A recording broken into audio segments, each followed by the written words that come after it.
et bienvenue dans ce premier vlogmas que je tourne dimanche.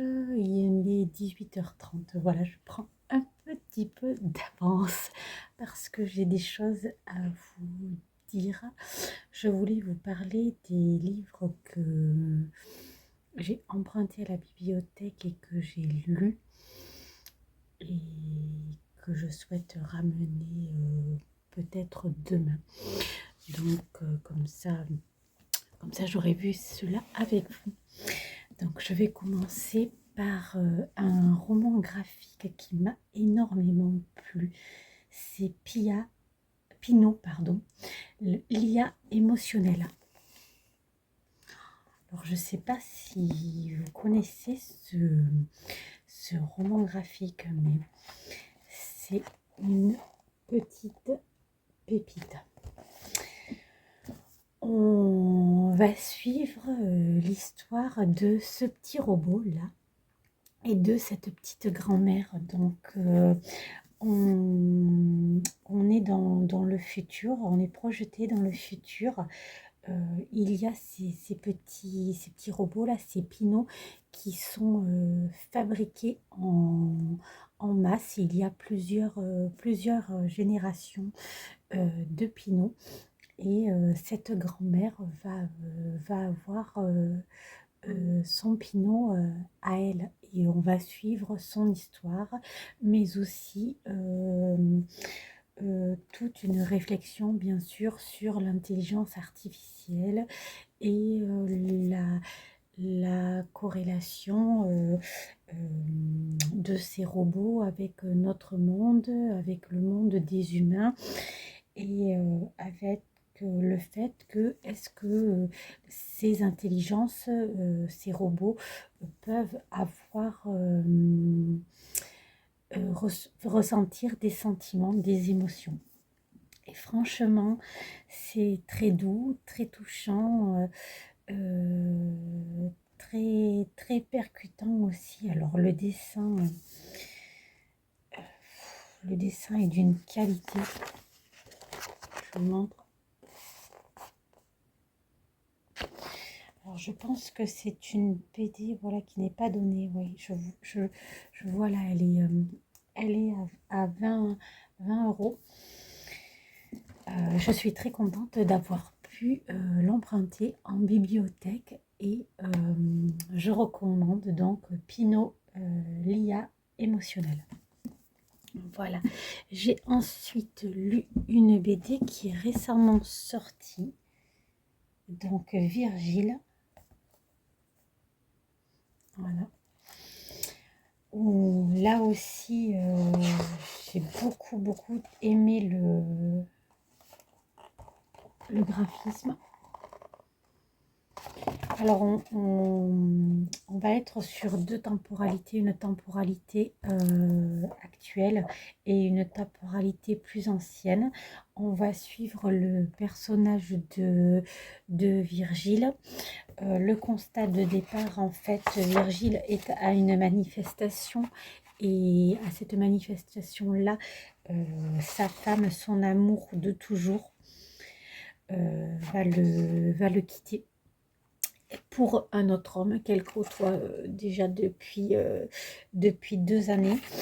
Voilà. Et il va pas vraiment s'en remettre. Voilà. Il va lui arriver un incident, un accident que je vous laisserai découvrir avec la BD, mais qui va l'amener à être tétraplégique. Et c'est, je vous montre un petit peu les dessins. Voilà. C'est toute cette histoire que l'on va suivre.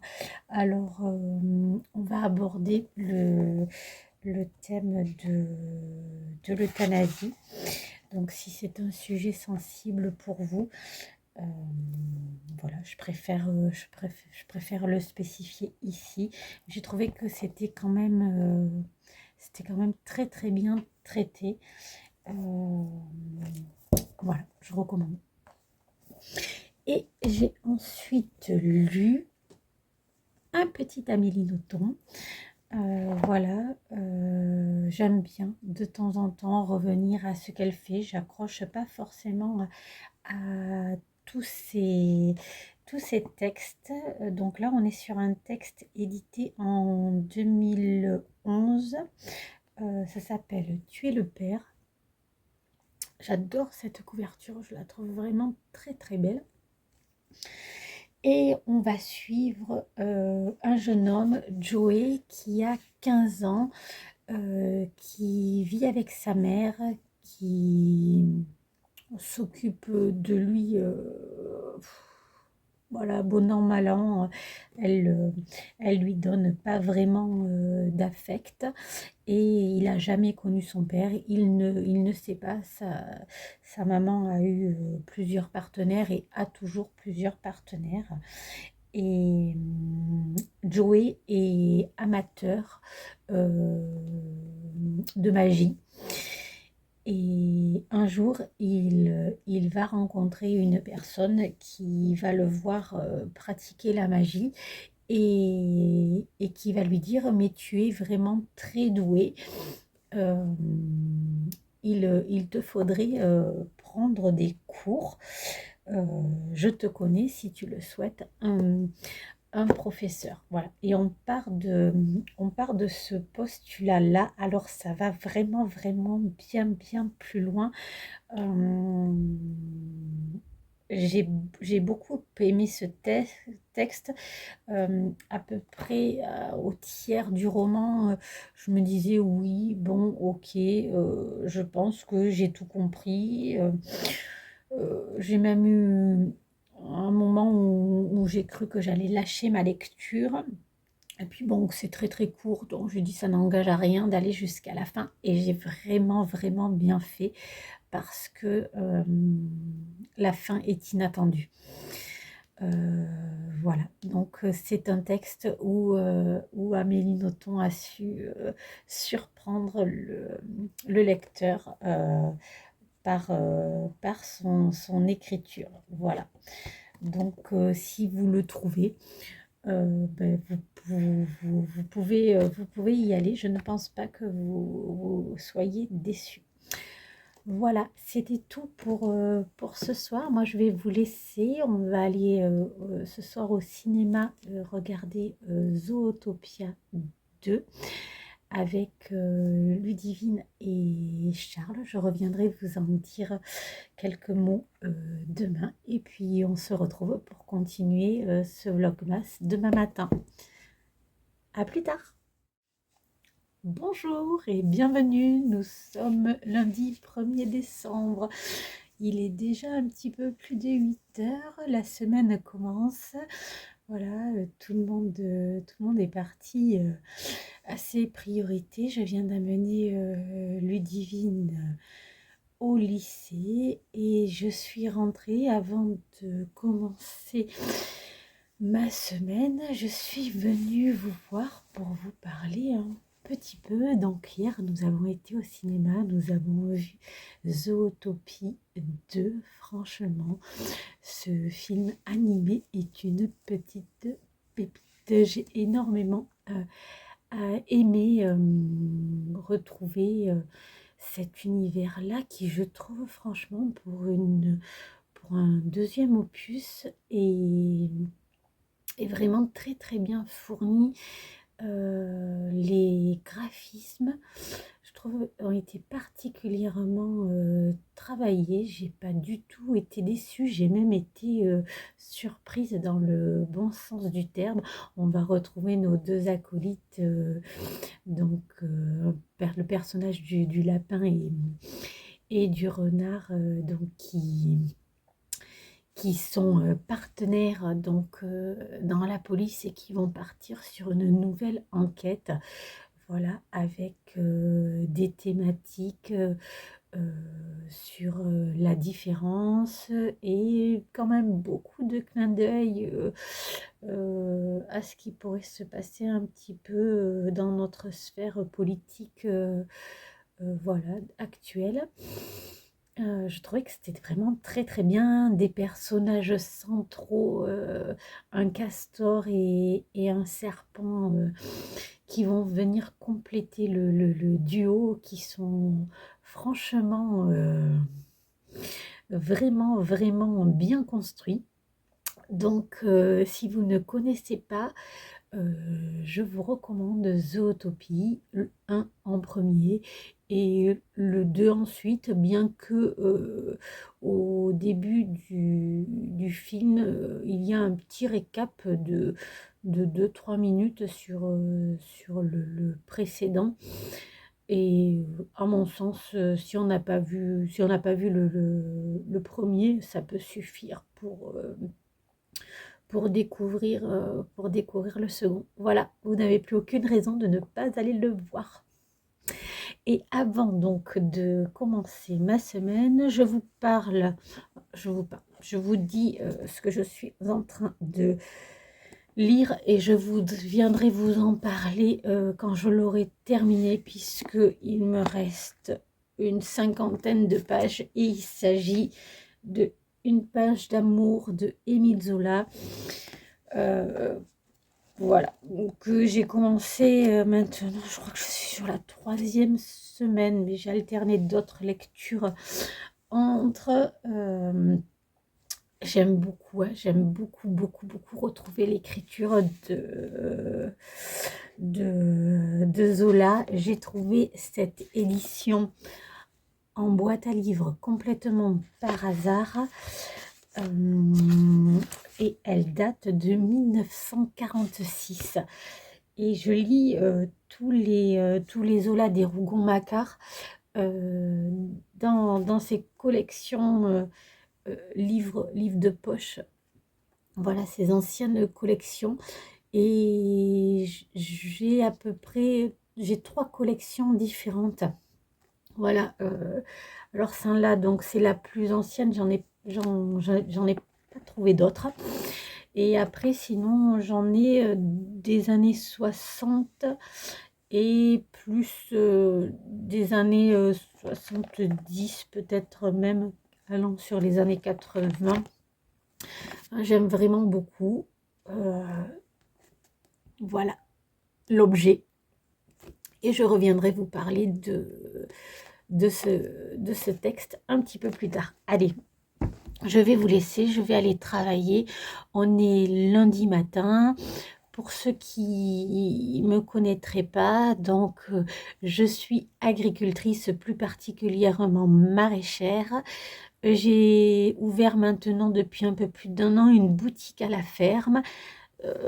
Ça a mis du temps à démarrer, mais ça commence à plutôt bien fonctionner. Donc là, le lundi matin, c'est la création des paniers pour la semaine, pour que les personnes puissent passer leur commande. Donc, je vais m'atteler à ça.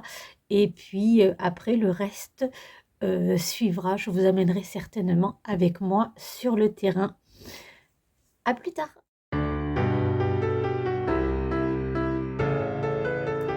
Bonsoir, on se retrouve, il est un peu plus de 17h. La journée n'est pas finie, mais je voulais vous reprendre une dernière fois aujourd'hui pour vous parler de Une page d'amour de Émile Zola que j'ai terminé.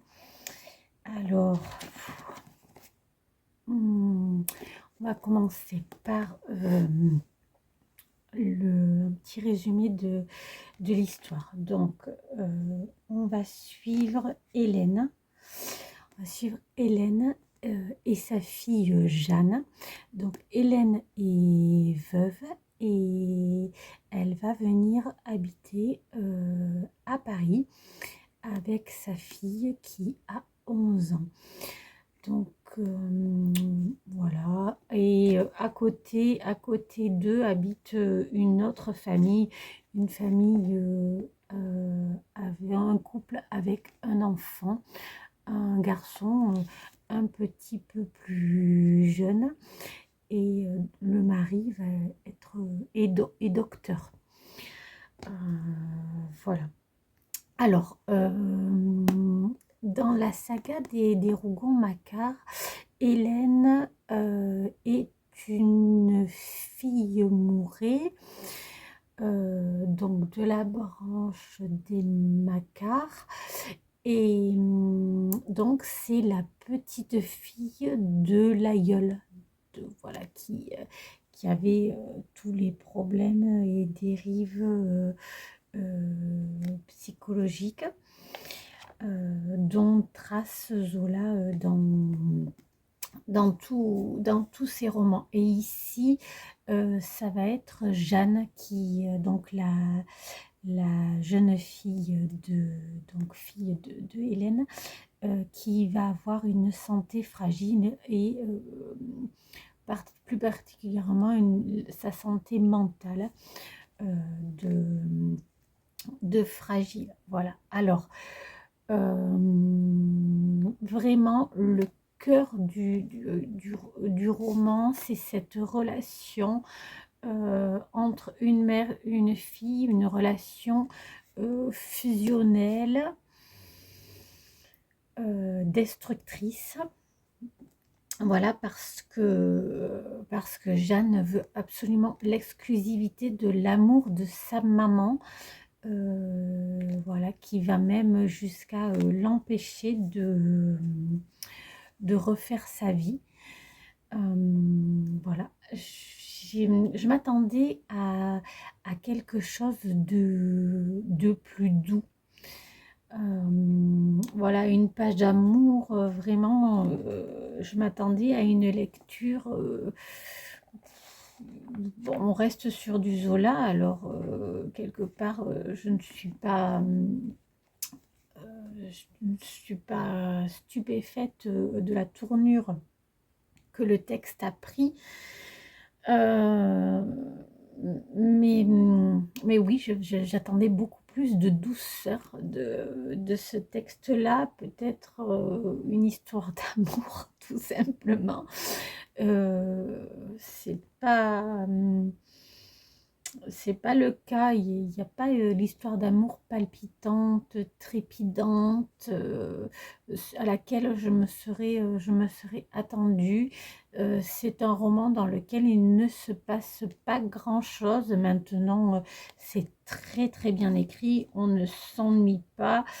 Euh, voilà, vraiment la dernière partie, parce que c'est fait le roman est découpé en plusieurs parties et à chaque fois, chaque partie, il y a 5 chapitres. Et donc, la dernière partie, vraiment, je l'ai trouvée vraiment très, très bien cadencée. Particulièrement, si vous l'avez lu, vous savez, le chapitre 3 de la partie 5.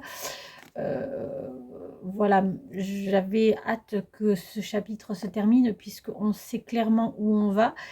Mais enfin, voilà, donc c'est un très très bon Rougon-Macquart. Maintenant, ça fait pas partie de mes préférés de la série. Voilà, le prochain que je lirai, parce que je les lis, je ne les lis pas dans l'ordre chronologique, je les prends en fonction de mon bon vouloir, et puis après je suis sur l'arbre généalogique un petit peu pour savoir où j'en suis, et ça me dérange pas en fait de faire des allers-retours entre les différents personnages et les différentes branches généalogiques. Donc le prochain que je lirai, c'est Nana.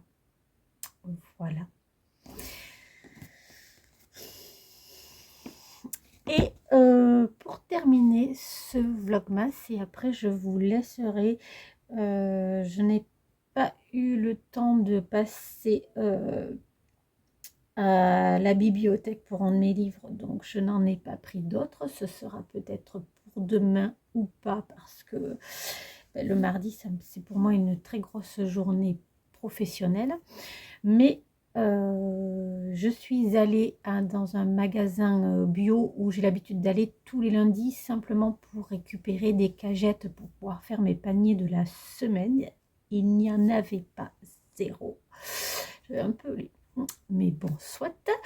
Donc, j'ai décidé que je n'avais pas fait le trajet pour rien et je me suis arrêtée à la boîte à livres du secteur. Et bien sûr, bon, cette boîte à livres est toujours assez bien fournie. J'y vais pas souvent, mais quand j'y vais, je suis rarement déçue.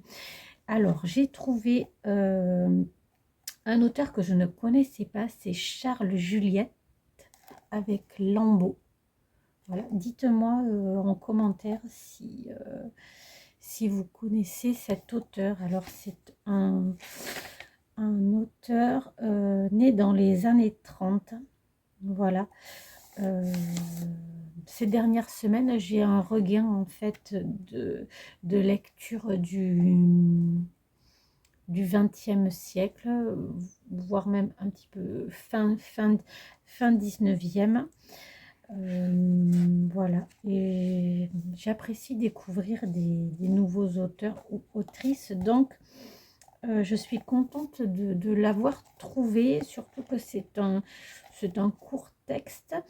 Et donc on va suivre dans cette histoire, donc on va suivre un enfant qui va avoir deux mamans, donc dans le milieu paysan. Donc une première maman qui va lui donner naissance, et elle va décéder, et donc il va avoir une maman d'adoption.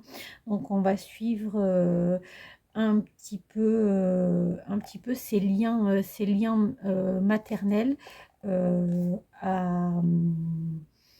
juste à l'avant du début de la Seconde Guerre mondiale.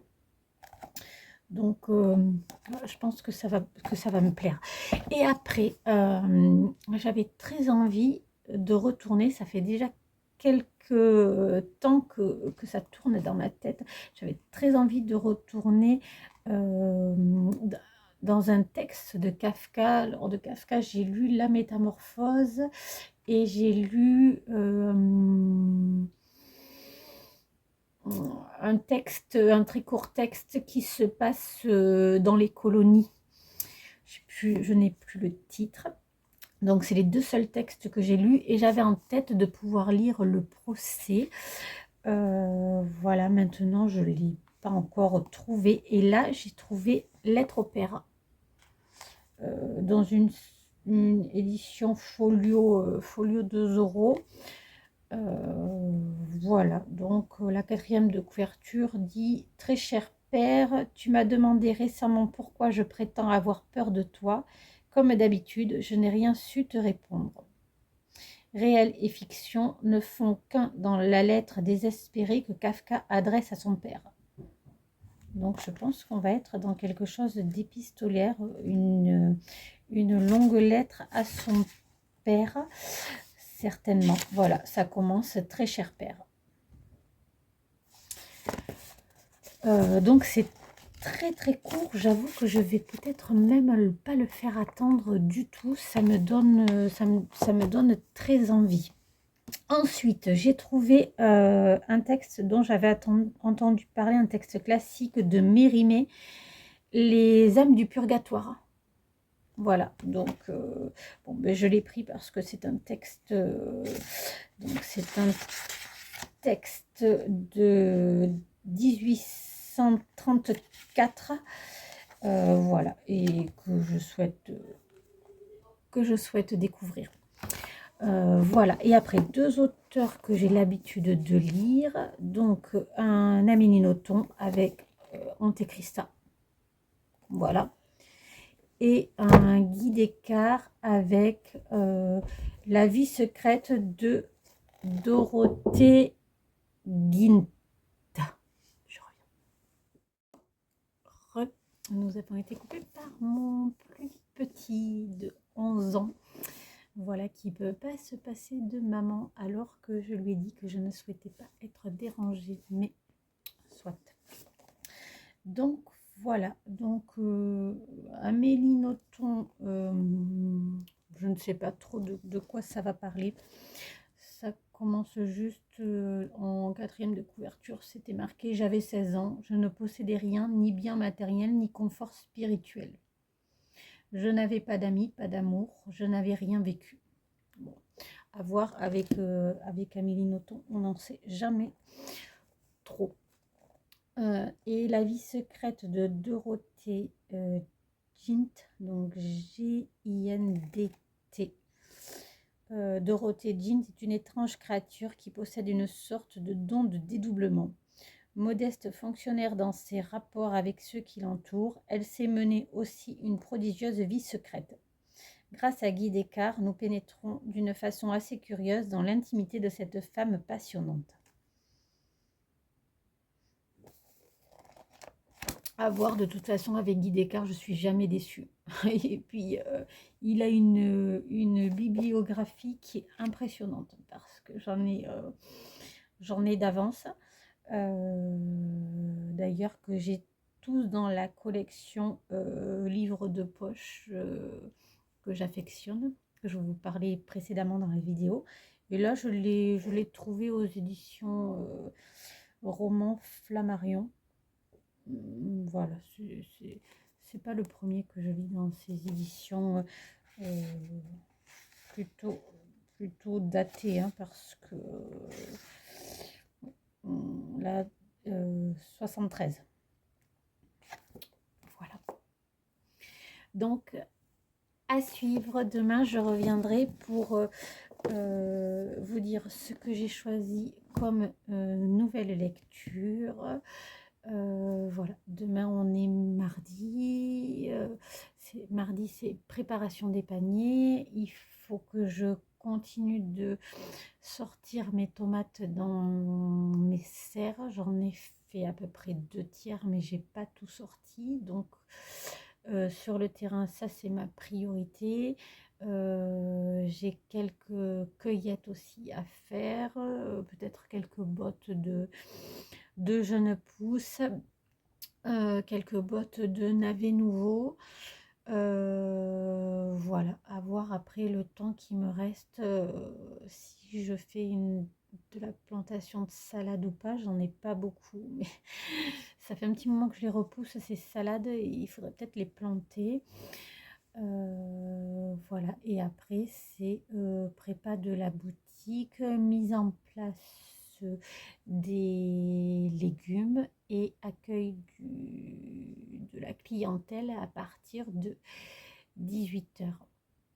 Voilà, donc pas beaucoup de temps de lecture, donc je pense que je vais me choisir un texte pour demain assez court. Et je serais tentée de lire celui-ci, mais je vais quand même regarder voilà, ma pile du Cold Winter Challenge, parce que ben, quand même je l'ai faite. Donc on va voir. Dilemme. Donc je vous laisse ici. Moi je vais aller prendre une douche, parce que après je vais chercher Ludivine au théâtre. Et aujourd'hui on fête l'anniversaire de ma belle-fille qui a 20 ans et qui nous invite chez elle. Voilà, allez, je vous fais un gros bisou. À demain.